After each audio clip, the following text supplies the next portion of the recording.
110 go extra. Don't let none stress you. No. Running through the mission. Make a hater pay rendition. 110, so I know. Circle go ham. Michael Phelps, good as stroke through the quicksand. What's up, guys? I'm Pierre from HTP. Elvis. Bryan. All right, and today we got another segment of our podcast. We're going to focus a little bit on the journey and basically getting a player's perspective firsthand on this interview with our own BRYAN MEJIA. Elvis, take over, dude. So yeah, last episode, yes, we were actually out here. Same thing. We're actually out here again. The weather's great here in New York City. I'm so happy to be with you guys. Bryan's back. Bryan's back. So you know what time it is. We had to get this episode in. Had to get my guy in.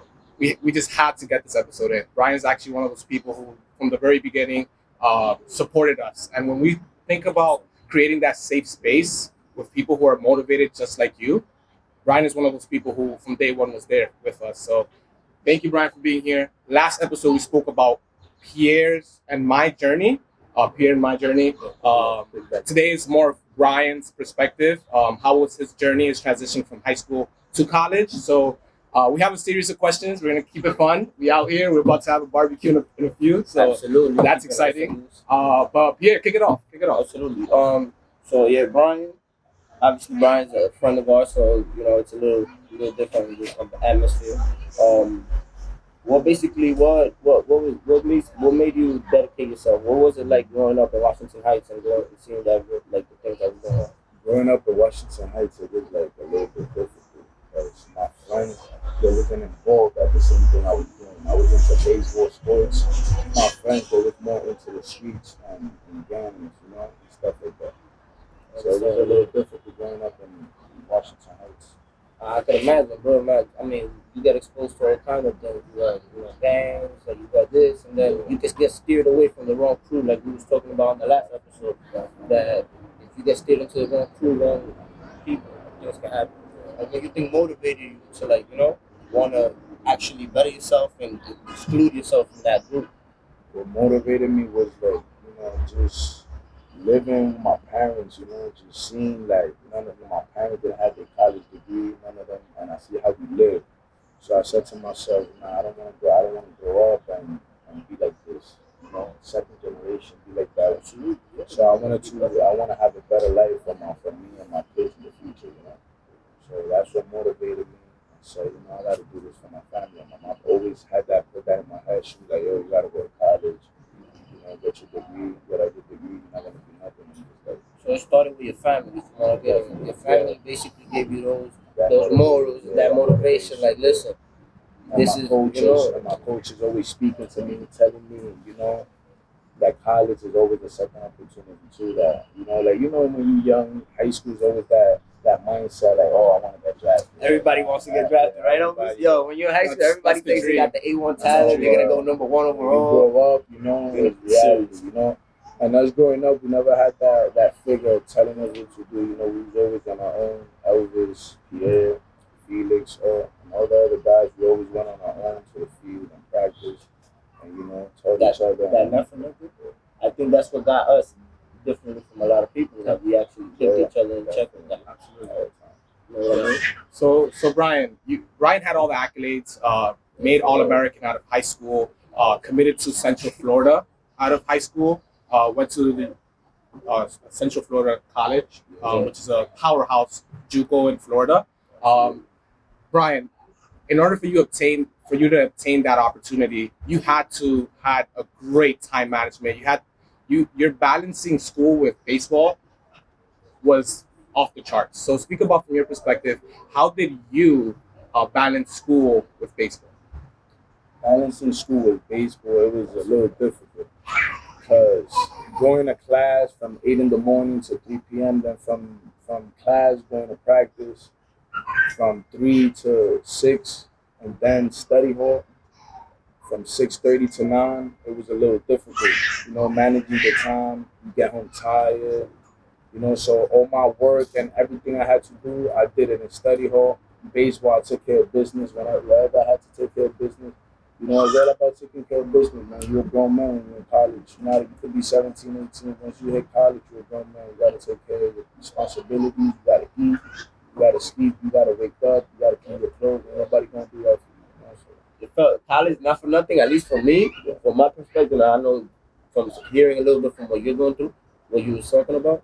For me, when I went to college, that's what opened my eyes. Like, oh snap, I gotta, there's things that you gotta get done and everything else because it wasn't taught to us. You know what I mean? College makes you. It doesn't make you a man. It makes you half a man. You know, because there's other responsibilities that you got to take care of. Absolutely, bro. And what you thought was like the hardest obstacle while you was in school, like, what do you think was the hardest thing? Was it, I don't know, some people's going to class, some people's doing other things, you know what I mean? What do you think was the hardest transition? Like we were just talking, like from being to being a different perspective. You know, it's different. You know, just waking up early in the morning, bro. Every day, right? Every day, Yeah. waking up. You know, Student athlete, like. because you in high school, Yeah, your that's mom that be student like, athlete, "Hey, Brian, párate, wake up." You know how it be. Everybody has But you that. in college, you don't got that no more. You got your alarm, you know? And Maybe it's up to you. It's your responsibility. Like I said, like you gotta wake up. Ain't nobody gonna tell you, hey, wake up, Brian, wake up here, wake up, Elvis. You gotta do it on your own now, you know? If you don't, then you already know what's gonna come after that. Failures, you're gonna go back to the hood doing the same thing that you was doing in the corner, smoking hookah, just wasting time. Yeah, you know? And that's what I'm trying to tell this new generation, you know, y'all gotta get it together. Y'all gotta focus, open up your eyes. There's a lot of things out there.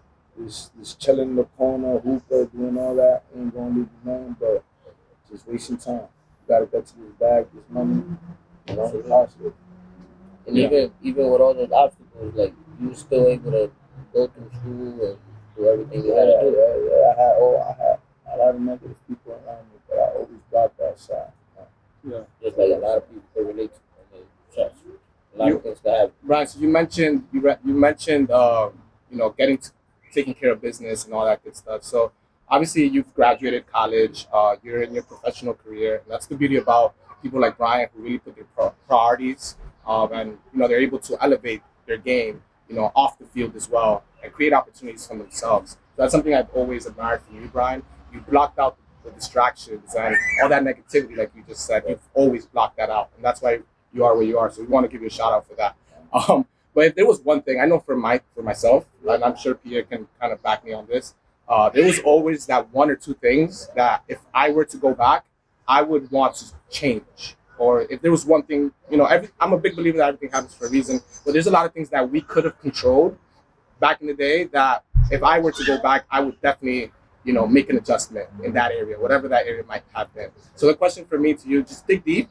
And if there was one thing, if you were to go back today, tomorrow, what would that one thing be that you would change? You know that slogan that they always tell us, you gotta sleep baseball, eat baseball, and drink baseball. It was just that. There was just a little distraction between that, partying, being in the outside with the friends, For you to make it in this baseball stuff, man, you gotta be 100% into it. You gotta go to sleep. 110%. 110%. Gotta have that 10. 110%. Yeah, hear that? 110%. Y'all gotta be 110% into it. Y'all gotta sleep baseball, eat baseball, everything. And before baseball, school comes first. Y'all gotta get your academics first. Then baseball and sports, whatever sports y'all play comes next. But that was just a little distraction I had. I always had people, oh, Brian, come over here. That would be the problem about being New York And if City. I went back, I would change that little thing. I would block more of my friends, Involving you in those outside activities, which at the moment you might think that it's cool. Yeah, I'm just gonna go outside for a little bit, but with time, it does have a toll on you. It does have a toll on you, and that's why it's very important, guys. Like just out of perspective, Playing video games, going to sleep at 4 in the morning, having bad nights. That's not good for your body neither. It takes a toll after time. Yeah. It breaks you down. I'm telling you, it breaks you down. So just to wrap it up with you, Brian. Most importantly, what do you think is basically your best advice to any young kid trying to make it from New York City, not anywhere else, New York City particularly, because that's where we're from. What do you advise them to do that maybe you could have done differently? My best advice for kids now is to stop listening to these negative people and going out there, committing stupid mistakes. There's a lot of kids right now that they, for example, they'll be in a car and they'll get stopped by the car, by a cop. Or they'll have drugs in the car, and your own friend won't even tell you, yo, I got this, and now you're involved in a situation that you can get yourself out of. You feel me? So before anything, don't be afraid to tell your friend no. If you feel like you don't want to go out there, you don't want to, just the consequences is gonna be hard. Like you're gonna get locked up, something's gonna happen that you don't want to happen, and you're gonna be done. So I'm telling you, me, I know a lot of friends that had future talent. They could have made it far, but it was just too into. They were scared to tell their friends no. Nowadays, and that's why I made it. I made it far. I haven't made it yet. I'm almost there. I got my bachelor's degree. I graduated from Union College. I'm an example for the community, for these young kids. So that's all. So from what I got there is basically learning how to say no, which is Learning how to basically what say is no. huge in our community. And this should even be a topic of how huge it is. Because peer pressure growing up in New York City particularly is crazy. Because we don't got nothing to do all day, basically video games and whatnot.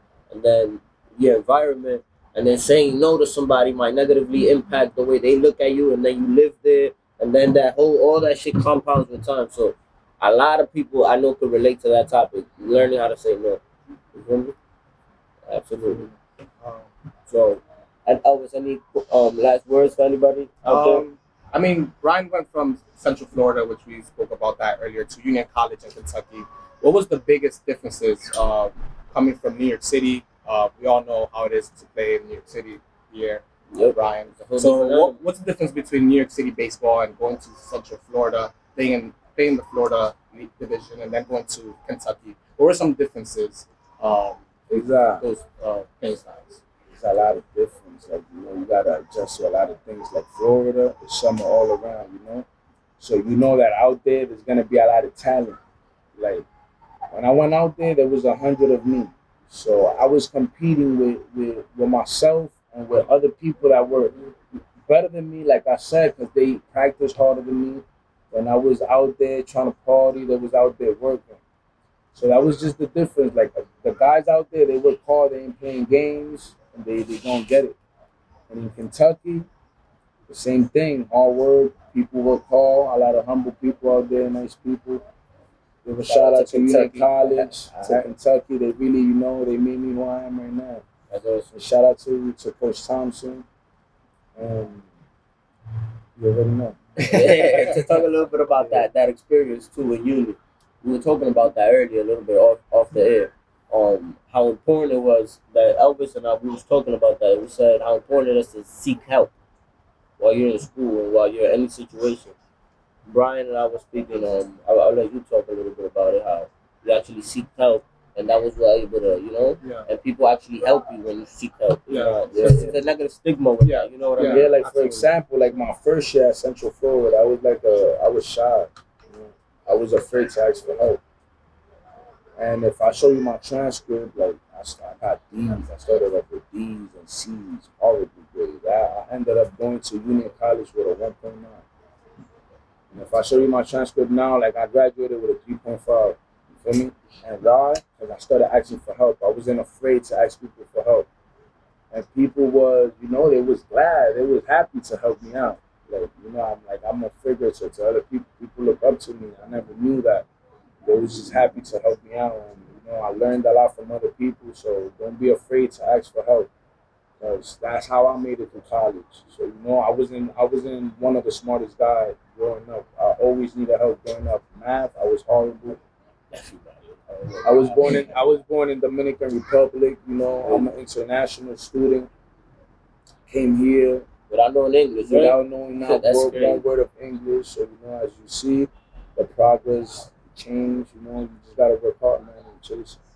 So just to wrap things up, Brian, I want to tell you from the bottom of my heart, the bottom of HTP's heart, 110%. Everyone watching, thank you to everyone who's working their butts off behind the scenes. A lot of these guys are working hard, and also the HTP girls. Shout out to y'all as well. These guys are working behind the scenes. They put their head down and they just work. And that's what the spirit of HTP is. For people walking in like Brian, who's been there since day one, telling everyone's story, because we're a community, we're a family. So everyone, thank you for tuning in. Pierre, any last words? Absolutely. Just to, you know, a little bit of what you said, you know, we're all community, we're all family. So if you guys, anybody wants to inquire and wants to reach out to us, you guys can find us on the link. Just send us an email. You want to get your story out there. If you're from the area, you have some good advice you might give to the future of our community, you know, which is the young kids and everybody that's around in our community. We're trying to change it, and we're trying to be that difference. At least enlighten a few people, and hopefully from us, a lot more people will stand up and start doing their own thing too. So thank you for watching. And Thank you, everyone. thank you to Brian for coming through. You already know, stay 110%. Yeah. Don't ever let weather that like an ice. Easy to fill your craft. Never that. Weather that.